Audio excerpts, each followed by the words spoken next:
Welcome back, everyone, to another glorious mod spotlight. And as you probably can see here, we are talking about Cold War Iron Curtain. Now, you may have been following the course of development of this mod. You may have been not doing that, but yes, this is not the first time I visit this mod.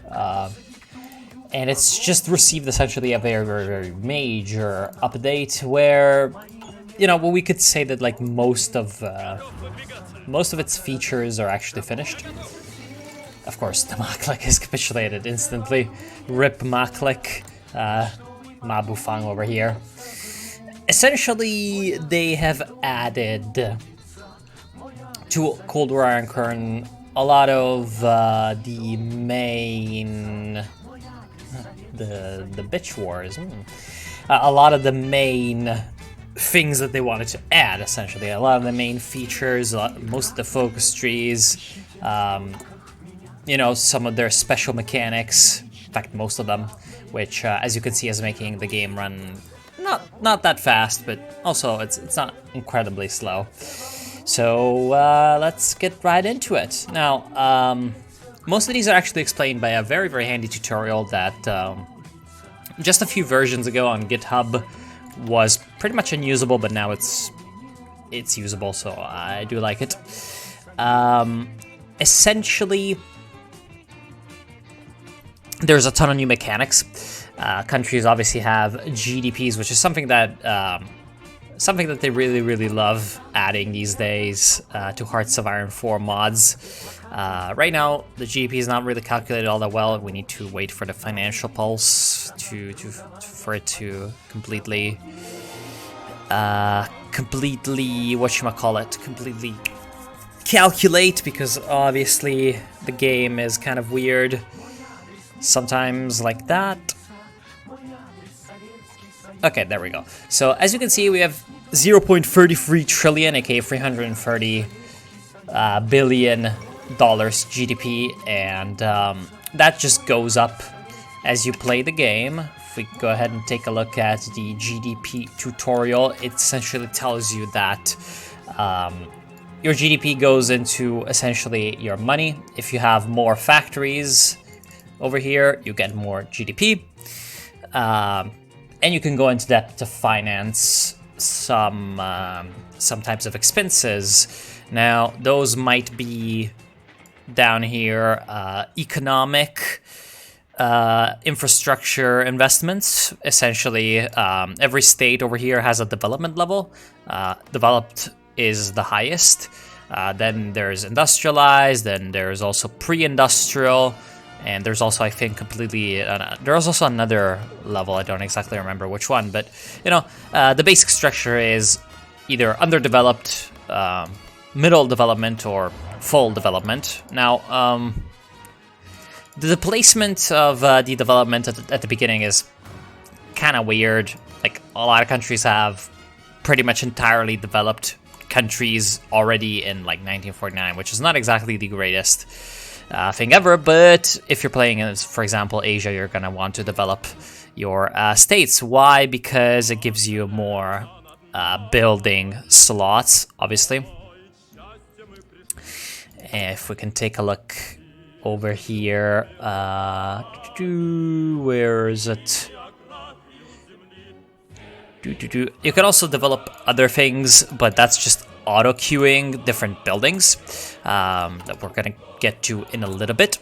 Then other things that you can spend money on is obviously resources. You can just develop different types of resources, and they have costs. There's military equipment purchases, and there's diplomatic expenses as well. You can do international aid. Some countries can, and sometimes it costs money. And if you go into diplomacy, you can do a whole lot of stuff like paying off debts, doing economic aid, stuff like that. Some of it might cost your GDP. Well, not your GDP, but your, you know, treasury money, which is right here. And again, if you go overboard, you get into debt. There's different ways you can get into debt. You can get IMF loans, which is quite cool. And yeah, that's basically about it. And if you receive financial aid from countries, of course we cannot see this because we're in the Soviet Union right now. But if, for example, we were Turkey or whatever, let's tag over to them. It's gonna take a while to switch, of course. If we were to tag over to Turkey, we would see that. Oh wow. This, This is not what I expected to happen. I've never had this problem before. There we go. That took a long fucking time. We can see that we can take loans from the United States and the French Republic and the Great Britain and, Federal Republic of Germany and the Soviet Union, and that's gonna increase Soviet, German, or whatever influence in our country, because if we go ahead and take a look, countries have influence, just like in the glorious Millennium Dawn mod, of course. That's the one mod that really popularized this mechanic. So let's go back to the USSR, I suppose. And yeah, different buildings provide different types of income. So it's just kind of a all-rounded system. And then they have also revamped resources, which I'm gonna show once we are, yeah, there we go. They've also revamped resources quite a bit. For example, there's agricultural resources, essentially food. As you can see at the beginning, the USSR is not producing enough food, apparently. If a state has there's like buildings that can, affect the efficiency of your agriculture. So you can go down here and say, I want agri-industry, but the agri-industry requires water infrastructure. And it's just kind of this interesting Katyusha, by the way. Where the fuck is the agri-industry? Sorry, the water infrastructure. So you need the water infrastructure to make the agriculture run, blah, blah, blah, blah. The buildings feed into each other. And if you do not have enough food, you're going to get production efficiency penalties, stability penalties, and at extreme level, you will cause famine. I'm not sure if we have any of that right now. Agricultural recovery. Antiquated health system. Level 5 agricultural dysfunction. Yeah. So that's because we are not producing enough. And so yeah, there's a lot of national spirits that are just like inbuilt for different countries. But there's also other ones that basically are a result of your, economic situation. So that's kind of well made. Then there's policies, which are essentially what you'd expect from like a game like Victoria 2 or something. Yeah, it works pretty much the same as Victoria 2. You have social policies that change around your stats, and sort of are trying to. That's a press X to doubt right there. I'm pretty sure you should have state-sponsored union there, Soviet Union.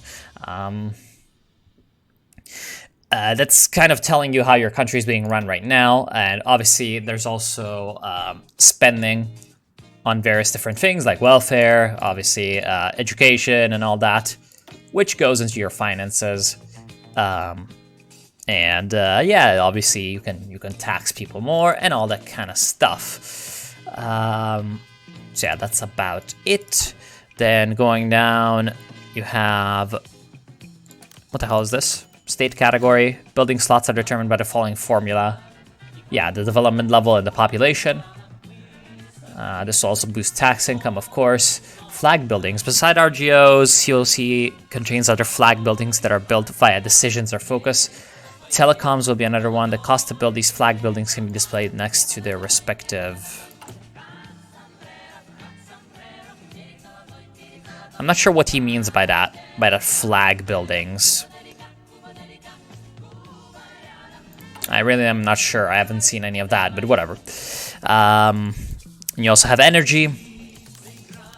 which if we go into the trade screen, we can see that like because of the way that the agriculture and energy works, most states actually have resources attached to them across the world, and that's supposed to represent how a little bit better how economies are supposed to be working, and attach more value to basically every place in the world or whatever. And you need the energy essentially to power your industrial parks, your offices, your refineries, and all your other buildings. So if you don't have enough energy, I suppose you have a terrible national spirit, which I'm not sure if the Soviet Union has any problems with that. No, they have more than enough electricity. Like maybe Iran. Huh. Love this Soviet music, by the way. This is probably copyrighted and it's probably going to fuck me. But, oh well. We're gonna take a look at the music in a little bit because there's also a special music mod. Non-optimal agriculture. Yeah, I don't know. Maybe there are some countries that have this, but then you need to like wait for the spirit to pop up. Well, that's unfortunate. And obviously you also have oil, and infrastructure has a technology tree in and of itself that we're going to take a look at in a bit. And yeah, there's two types of infrastructure. There's state and municipal. State essentially is all about, municipal is all about construction speed, while state is all about resources and supplies. So that's supposed to represent like, small roads and like interstates, or, big railroads and like local lines or something like that. So that's about it. And then there's a ton of stuff with technology, a ton of stuff that we're going to take a look at in a little bit. And what else? Equipment purchasing, we already know what that is. Then there's, again, a ton of other new mechanics that you can take a look at through the tutorial. Obviously, there's a parliament. SFLF, please add details. But, I'm pretty sure this is only... I don't particularly like the Finnish language, sorry. Now, what was I talking about? Unless you're like the United States, the parliament stuff doesn't really come into play all that much from what I've seen. Influence, obviously. So you can gain influence through a ton of methods. Your encryption and decryption affect how much influence you can gain and resist from others. You spend political power. Yes. Fighting influence. Using influence, you can spend your influence at a country at different levels. You can steal a nation's resources, take partial control of their economy, or even puppet their country if their influence reaches high enough levels. So, like, for example, trade steering. We'll steer trade from this country. Trade will be cheaper from our side. You can manipulate politics to gain party popularity, although I'm not even sure if you can do a coup, so I'm not sure why you would want that. And you can obviously do the dependent state, aka the puppet. So that's all good stuff, but that's exactly what you'd expect. And in the military one, there's something that we need to take a look at, and that is the rockets and the nukes. There's a special... I've never fired the nukes, so I don't know how it works. But supposedly you can decide different targets, and it's kind of more like DEF CON if you've played that game than normal Hearts of Iron nukes. It's just a way you can essentially simulate strategic, nuclear warfare or whatever. And other than nukes, there's also chemical weapons and other weapons of mass destruction, such as sarin gas or whatever. And you can do some pretty good stuff with that too. I'm sure it's very, very fun. And there's also another big mechanic in the decision screen, other than just decisions for countries, for like particular countries like the USSR that can send aid to their allies. There is insurgencies, so like different countries can have different insurgencies that are sort of historical. Like for example, Kenya has like the Mau Maus, and a few others. Obviously, at the beginning, USSR starts with the Ukrainian Insurgent Army, which is like a leftover, essentially, of World War II. And there's a bunch of different mechanics that are handled through decisions. Now, there's also, of course, there's a KGB. There's also a little bit of a reworked intelligence system. I haven't really taken a look at it, so I do not really know how it works, but I mean, it looks like it's quite interesting. I do love the agency supercomputer. And obviously, you know, intelligence is supposed to be a bit of a bigger part of the whole, you know, 1950s all the way to essentially present day international political modus operandi, as it may, compared to World War II. And so, continuing down, obviously the tabs, we have a tech tree, pretty well graphicked up in terms of how it looks. There's a lot of text that essentially just gives you different modifiers, especially when it comes to like special operations or whatever. And to take full advantage of them, actually, you need to then roll out the equipment to your actual forces down here. And at the end, it's going to give you a better national spirit from that. So that's quite nice.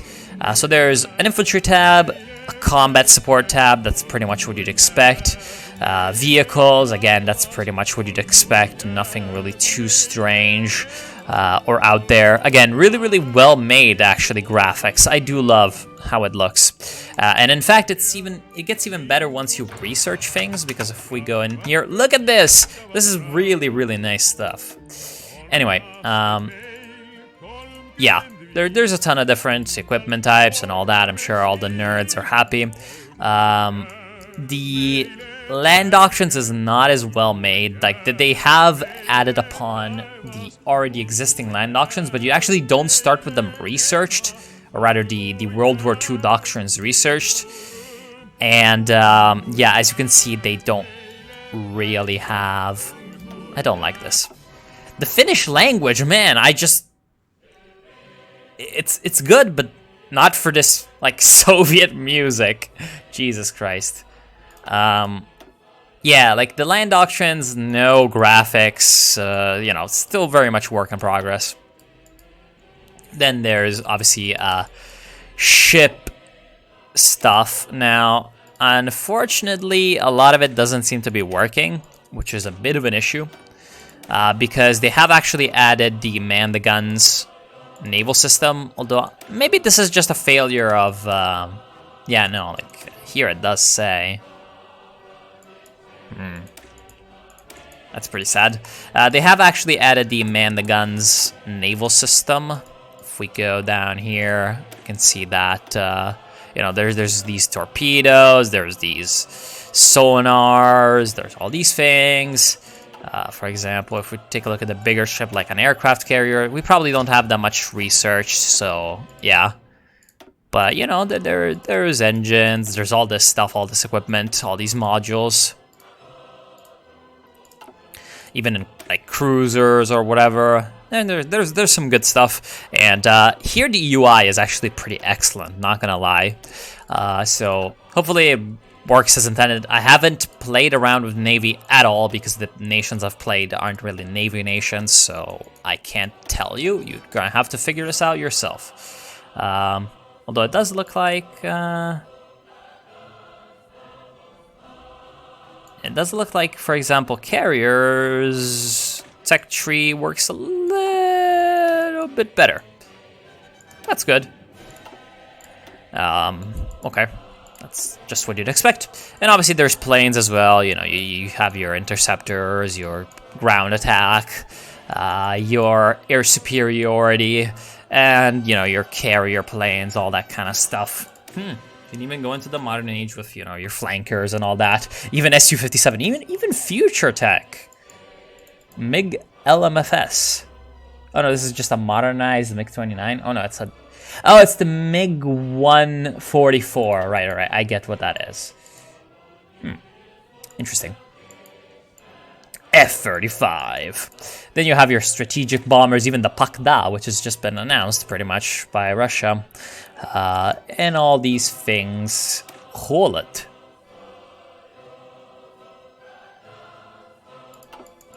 What the hell is this? High Mach strategic bombers. Huh. Hola just means cold in Russian, and that's scary. There's obviously helicopters as well, because what the fuck would you do without helicopters? They don't work like in Millennium Dawn. They work within units, and you just add them to your units instead of using them as aircraft. And there's obviously a bit of UAV drone stuff as well.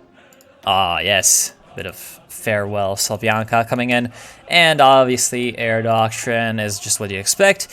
And there's also a ton of new technologies when it comes to industry. Obviously the coolest stuff that everyone's gonna be like, oh my god, is the weapons of mass destruction. It's just quite cool, you know, defoilants, Agent Orange, murder gases, biological weapons. Yeah, you know, just the things that you're expecting. And there's a ton of nuclear technologies. Oh, yes! I love fucking nuclear energy.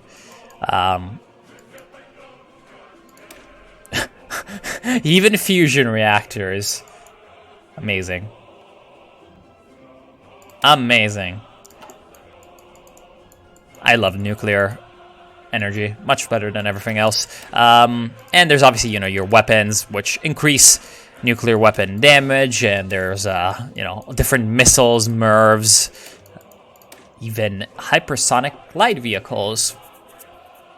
There's space technology, which goes into a whole space race system that's also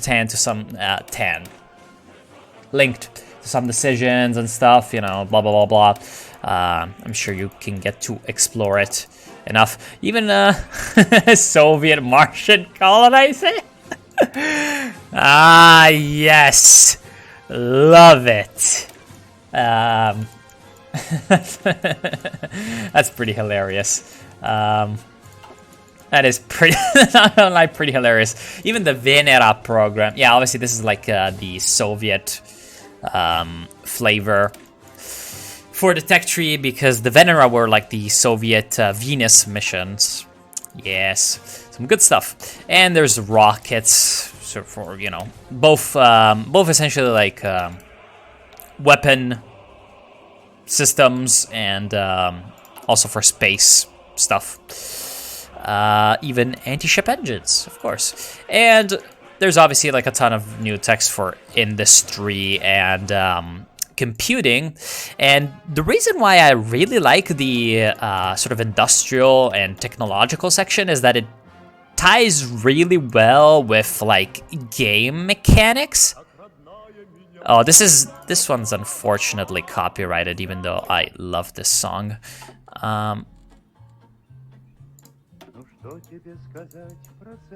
Okay, we're back into it. The texts are quite well connected to the game mechanics, and they're quote-unquote impactful. Like you can very, very easily understand what they do and why they're important. Like, for example, if you research production technology, manufacturing technology, it's going to increase the income that you get from industrial parks, so it's going to make your industry more valuable, as well as increasing your production efficiency.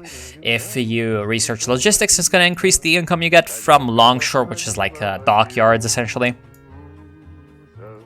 And then different techs also apply different sort of rules, I suppose, to the game. Like, for example, if you research computers, you can get more weapon types, aka... where the fuck was it? Where the fuck was it? Maybe even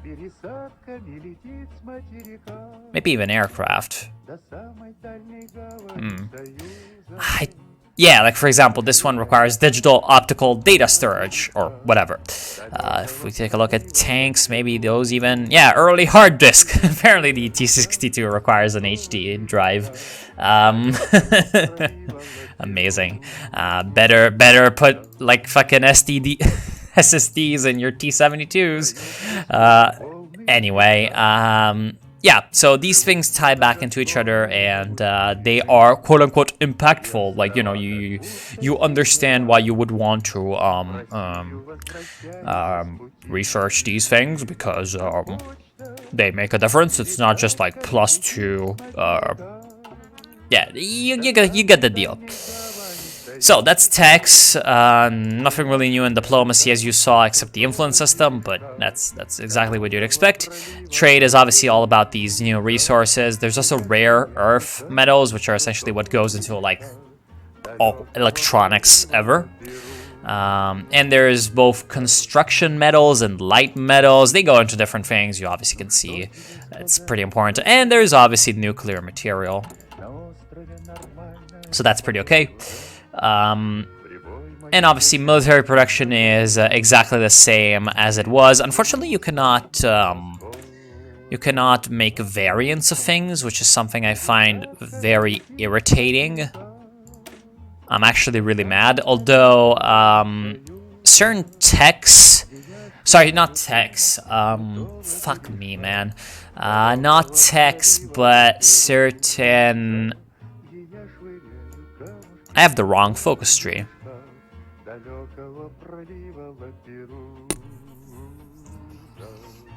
Why do I have the Brezhnev focus tree? Okay, whatever. Doesn't matter.